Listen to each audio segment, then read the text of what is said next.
नमस्कार दोस्तों, स्वागत है आपका आपके अपने चैनल शिक्षा नीति में। दोस्तों, आज इस वीडियो में हम आपको बताएंगे कि कल जो लॉकडाउन का गाइडलाइंस जारी किया गया है, जो बिहार सरकार की तरफ से, उससे बीटीएस जेईई के रिजल्ट के बारे में क्या संभावना बनती है, उसके बारे में बात करेंगे। साथ ही अभ्यर्थी को कितना उम्मीद रखना चाहिए, नहीं रखना चाहिए, ये भी बताएंगे। साथ ही कुछ कैंडिडेट जो है वो बोल रहे थे कि इस वीक में कितने दिन काम होगा, नहीं होगा, इस वीक में रिजल्ट आने की कोई संभावना है या नहीं, वो भी बताएंगे। और रिजल्ट के लिए क्या करना चाहिए, इस पर डिस्कस करेंगे। मुख्यमंत्री ने जो कल बयान दिया था वो भी आपको सुनवाएंगे, उसमें क्या हमारे लिए बनता है वो सब आपके लिए बताएंगे। और साथ ही आज जो कोर्ट का वर्डिक्ट आने वाला था उसमें क्या हुआ, नहीं हुआ, वो सब डिस्कस करेंगे। तो कृपया अगर आप चैनल पर नए हैं तो चैनल को सब्सक्राइब, सारी अपडेट आपको सबसे पहले वहाँ मिलती रहे। तो आइए दोस्तों, सबसे पहले तो हम ये देखते हैं कि मुख्यमंत्री ने कल कहा क्या था।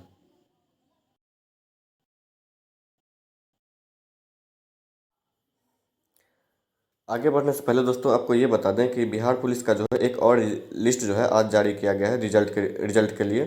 उनका जो फाइनल रिजल्ट है वो लगभग इस लॉकडाउन जब से मतलब बिहार में रोक लगनी शुरू हुई है, नाइट कर्फ्यू हो चाहे 7 बजे के बाद बंद वाली, तब से ये लगभग पाँचवीं जो है लिस्ट वर्चुअली या फिर जैसे भी कहें उनका रिजल्ट आ चुका है। तो ऐसे में बीटीएससी को क्या दिक्कत है वो बहुत सोचने वाली बात है, लेकिन और सब रिजल्ट आ रहा है तो इसका क्यों नहीं आ सकता। साथ ही आगे जो है अब हम मुख्यमंत्री के वीडियो पे डिस्कस करते हैं, तो देखते हैं।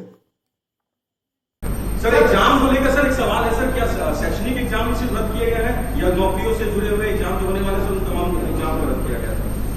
अभी जो स्कूलों से संबंधित और कॉलेजों से संबंधित है उसके एग्जाम के बारे में तो बता ही दिया गया, अभी प्रतिबंध कर दिया गया, उसको अभी कर दिया गया। लेकिन कई जो नौकरी वाला जो चीज है ना, उस पर अभी कोई चीज हम लोगों ने रेस्ट्रिक्ट नहीं किया। जो नौकरी से रिलेटेड जो चीज है ना, जितने कमीशन है जो लोगों का करते हैं उस पर अभी प्रतिबंध नहीं लगाया, ताकि लोगों को भाई किसी को भी लाइफ में ऐसा कोई व्यवधान उत्पन्न नहीं, जो भी हम लोग देख रहे हैं। लेकिन आप जानते हैं कि अभी का है, लेकिन अब इसके बाद तो आगे और जो हमेशा देखते हुए कोई बात ऐसी आएगी तो देखा जाएगा।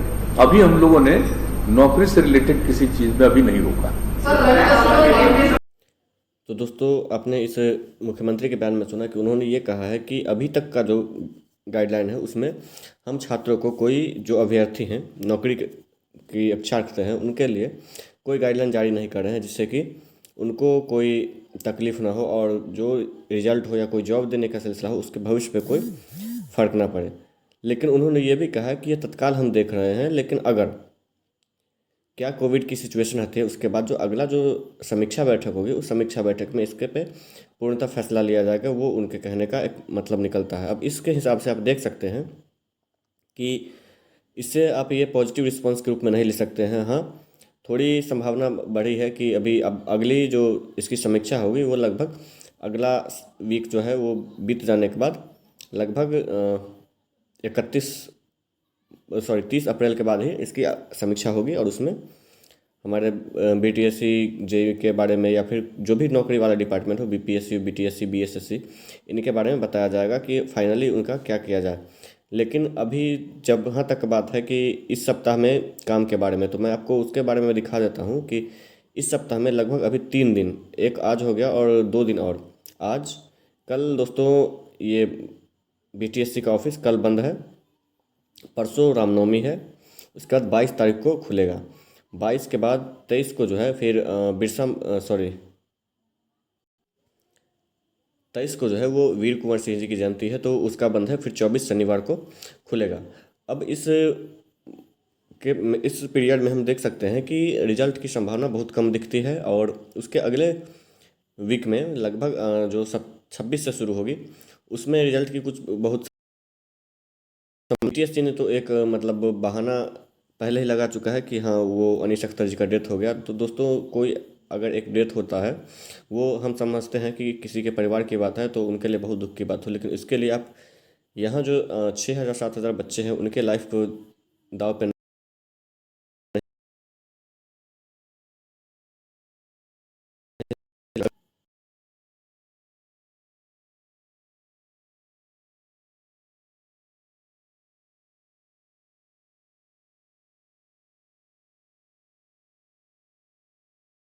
सोशल मीडिया के